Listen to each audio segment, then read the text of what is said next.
Hello, I'm John Bachman. Bo Bergdahl, the Army sergeant released last year in a prisoner swap with the Taliban, will likely face desertion charges. NBC News is now reporting that a senior defense official is telling them formal charges could come this week. The Army concluded its investigation last month and sent its findings over to a U.S. general to decide whether to charge Bergdahl. Bergdahl disappeared from his military base in Afghanistan back in 2009.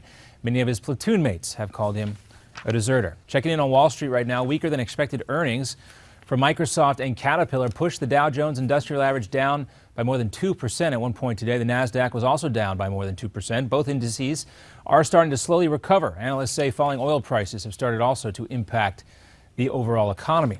Blizzard conditions continue to threaten the Northeast today. The National Weather Service says places like Boston are not done yet with snow like this. Charlie Baker, governor of Massachusetts, is expecting the storm to wreak havoc in his state.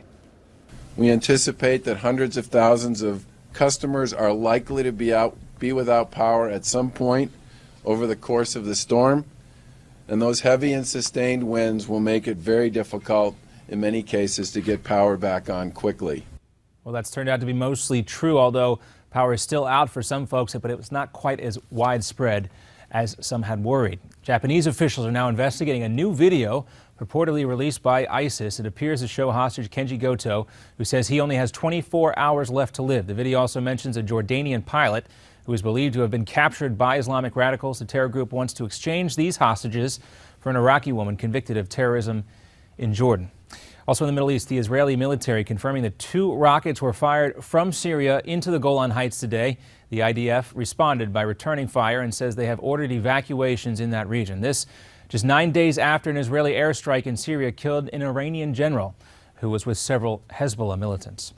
President Obama and the First Lady are in Saudi Arabia right now to pay respects to the royal family following King Abdullah's death.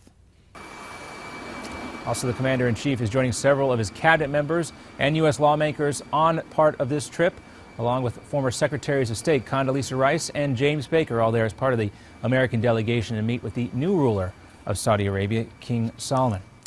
And the billionaire Koch brothers are about to double down on the next election cycle. They're going to spend a lot of money. The Washington Post now reports that conservative and grassroots groups backed by the Kochs will raise $889 million between now and Election Day 2016. That's twice what they brought in back in 2012. That money will be doled out among 17 organizations funded by the Kochs, who have become a major force in conservative politics in recent years. Also, that money would be spent on field operations, technology, policy studies, and other expenses. We'll hear more from the Koch organizations, and we'll hear more from Newsmax now coming up in 30 minutes.